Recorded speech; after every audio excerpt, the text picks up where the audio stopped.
que nous vous déclarons, d'après la parole du Seigneur, nous les vivons. Restez pour l'avènement du Seigneur. Nous ne dévancerons pas ceux qui sont morts. Car le Seigneur lui-même a un signal donné, et à la voix d'un archange et au son de la trompette de Dieu descendra du ciel. Et les morts en Christ ressusciteront premièrement.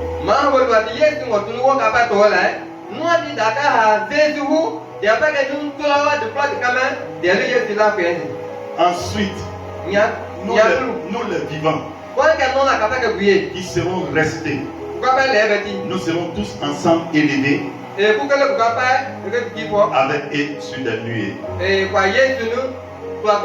à la rencontre du Seigneur dans les airs, et ainsi nous serons toujours avec le Seigneur. Consolez-vous donc les uns les autres par ces paroles. Bien-aimés, il y a un destin pour ceux qui meurent en Christ. Il y a une demeure éternelle qui est préparée pour les heureux auprès de leur Seigneur.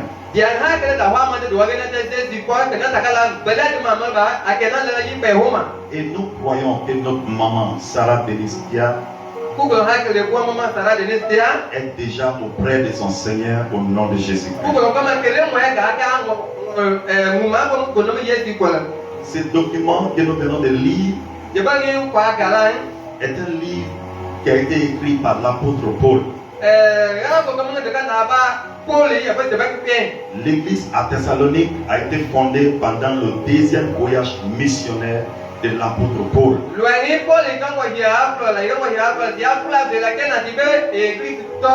En Macédoine. Après avoir quitté la région à cause de fortes persécutions,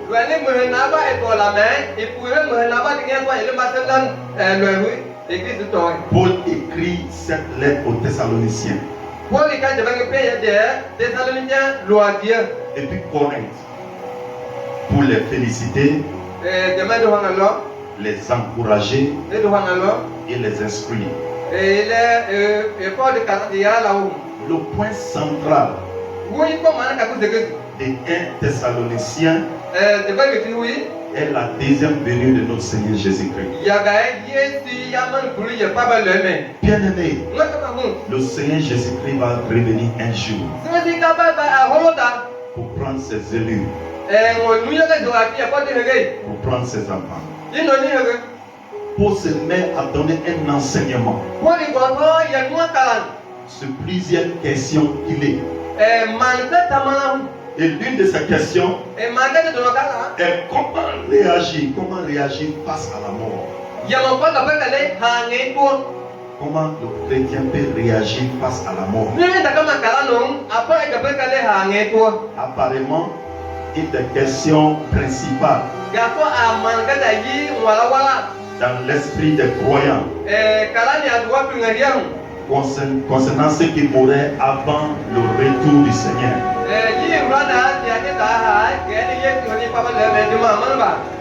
Les chrétiens à l'époque se posaient beaucoup de questions concernant les gens qui trouvaient la mort à le retour du Seigneur. Et pour répondre à ces questions, Paul a énuméré certains points que nous devons voir. Paul a exhorté d'abord les chrétiens à ne pas être ignorants par rapport à la vérité au sujet de ceux qui tombent dans le Seigneur, ceux qui ont trouvé la mort dans le Seigneur. Autrement dit, l'Église doit toujours faire référence à la parole de Dieu.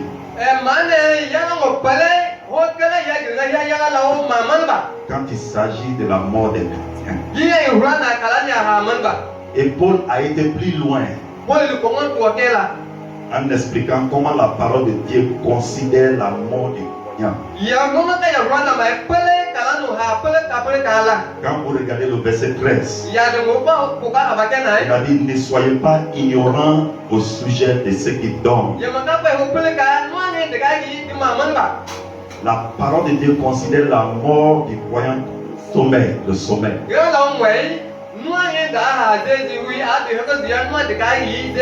Donc notre maman est en train de dormir.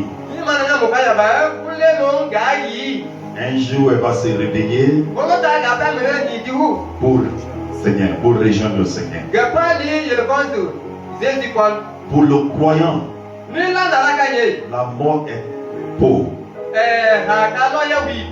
La mort est un repos. Pour ceux qui ont accepté Jésus-Christ, la mort c'est la fin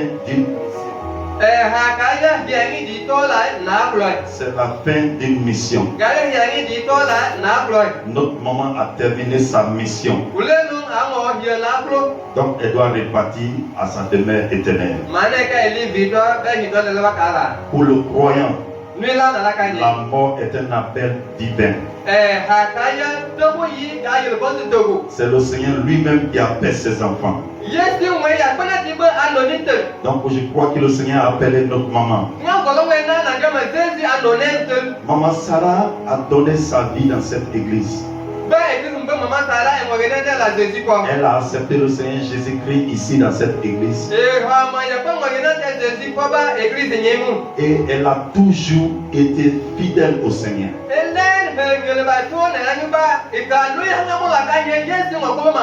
Et fidèle aux activités de la mission.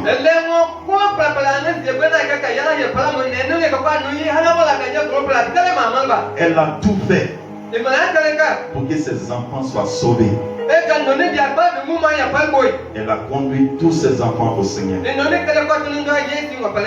Maman Sarah était une femme qui marchait selon les principes de la parole de Dieu.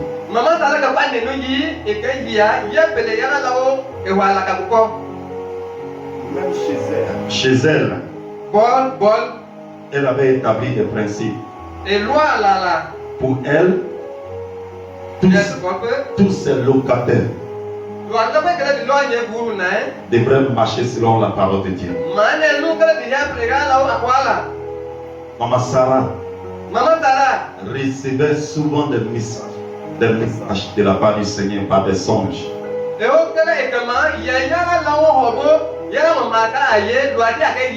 Pour venir prêcher à la congrégation. L'apôtre Paul a aussi exhorté les croyants à ne pas s'attrister comme les autres hommes. Il a dit ceci dans la partie B du verset 13.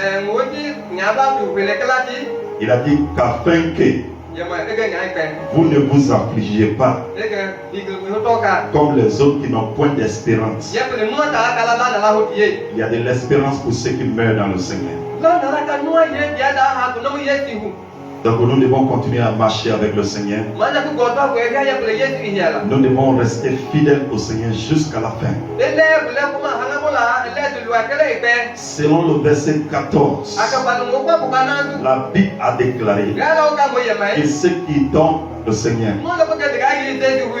ceux qui meurent dans le Seigneur, seront ressuscités un jour. Je crois que notre maman sera ressuscitée un jour au nom de Jésus. Jésus-Christ, notre Seigneur, a vaincu la mort.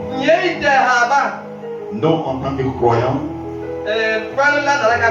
devons vaincre la mort aussi. Donc nous allons vaincre la mort au nom puissant de Jésus-Christ. Enfin, Paul a parlé au sujet de l'enlèvement et du destin des croyants. Ceux qui sont en train de trouver la mort en Christ. La Bible a déclaré qu'un jour, ils vont sortir de leur tombe pour rencontrer le Seigneur dans les airs. Et ils vont partir pour être avec le Seigneur pour toujours. Donc, si tu n'avais pas encore accepté le Seigneur Jésus-Christ, il faut saisir cette opportunité. La Bible a déclaré, Jean 14,6, que Jésus est le chemin, la vérité et la vie. Nul ne vient au Père que par lui. En résumé, il est important. Il est important de se poser un certain nombre de questions. Premièrement, on doit se demander, mais où passerai-je l'éternité? Où je vais partir après la mort? C'est une question importante. La vie sur cette terre, la vie terrestre, écoute, on n'est pas là pour toujours. Chacun de nous va rendre l'âme un jour. Chacun de nous va mourir un jour. Mais après la mort, où nous allons partir? C'est soit au ciel ou à l'enfer. Chacun doit partir soit au ciel ou à l'enfer. Et nous devons savoir que l'au-delà se prépare lorsque nous sommes vivants. C'est lorsque nous sommes vivants qu'on doit se préparer. Parce qu'on ne sait pas quand est-ce que la mort peut venir. Hébreux chapitre 9 verset 27. Hébreux 9 27. Et comme il est réservé aux hommes de mourir une seule fois, après quoi vient le jugement. Après la mort, il y a un jugement. On doit se préparer pour ce jugement. Et le seul moyen, c'est d'accepter Jésus. Si tu es là à cette cérémonie et que tu n'as pas encore accepté Jésus, il faut le faire avant de partir. C'est important. Il est le chemin qui mène à Dieu. On doit aussi se poser la question, est-ce que je suis prêt à rencontrer le Seigneur? Est-ce que je suis prêt à rencontrer le Seigneur? Parce que peu importe qui nous sommes, peu importe qui tu es, il faut savoir que tu vas rencontrer le Seigneur un jour. Dans Romains chapitre 14 verset 12, la Bible a dit, ainsi chacun de nous rendra compte à Dieu pour lui-même. Il ne s'agit pas d'aller à l'église. Il ne s'agit pas du nom d'une église. Mais est-ce que nous marchons selon la parole de Dieu? Est-ce que nous marchons conformément à la parole de Dieu? Parce que nous allons rendre compte à Dieu un jour. La maman a fait sa marche. Donc mon souci maintenant là, c'est pas notre maman, c'est pour toi qui es là. C'est pour toi et moi. Est-ce que nous sommes prêts aujourd'hui? Alléluia. Si la mort te trouvait maintenant là, est-ce que tu pouvais aller au ciel? Si tu mets aujourd'hui là, est-ce que tu vas aller au ciel? Qu'est-ce que tu vas dire à Dieu? Comment tu vas répondre devant le jugement de Dieu? Parce qu'aujourd'hui, quelqu'un peut venir à l'église et vendre son âme au diable. Quelqu'un peut avoir un pied dans l'église et un pied dans le monde. Quelqu'un peut venir à l'église aujourd'hui et vivre avec un homme qui n'est pas son mari, une femme qui n'est pas sa femme. Donc le nom de l'église, non, ne va pas sauver quelqu'un. Le fait d'avoir un titre ne va pas sauver quelqu'un. Le fait de chanter ou prêcher la parole ne va pas sauver quelqu'un. Mais Dieu connaît chacun et il connaît le cœur de chacun. Est-ce que ton cœur est droit devant le Seigneur? Donc, comment nous allons répondre demain? Est-ce que je suis prêt à rencontrer mon Seigneur? Hébreux chapitre 12 verset 14. Alléluia. Alléluia. Hébreux chapitre 12 verset 14. Recherchez la paix avec tous et la sanctification, sans laquelle personne ne verra le Seigneur. Bien aimé, le critère, c'est la sanctification. La Bible est claire sur ce point. Sans la sanctification, personne ne verra le Seigneur. On peut se cacher des hommes, mais on ne peut pas se cacher des Dieu. Un jour, Dieu va séparer ses enfants. Les chèvres à gauche et les moutons à droite. Alléluia. Aujourd'hui, beaucoup de personnes se cachent derrière le nom des églises, derrière la religion. Mais Dieu connaît la position du cœur de chacun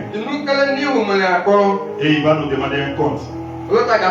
C'est pour cela qu'à cause du temps, je vais terminer avec ces versets, je vais lire ces versets. Écoutez attentivement. Matthieu chapitre 7. À partir du verset 21. Ceux qui me disent Seigneur, Seigneur, n'entreront pas tous dans le royaume des cieux, mais celui-là, cela veut dire que la marche est personnelle. C'est celui-là, seul, qui fait la volonté de mon Père qui est dans les cieux. Bien aimé, il faut vérifier ton cœur. Alléluia. Verset 22, Matthieu 7. Plusieurs me diront en ce jour-là, Seigneur, Seigneur, n'avons-nous pas prophétisé par ton nom? N'avons-nous pas chassé les démons par ton nom? Et n'avons-nous pas fait beaucoup de miracles par ton nom? Et voici la réponse. Alors je les dirai ouvertement. Donc Dieu ne regarde pas toutes ces activités-là, chasser les démons, faire des miracles, avoir des titres. Je suis apôtre, je suis prophète, je suis pasteur, je suis le plus saint. Dieu ne regarde pas ça.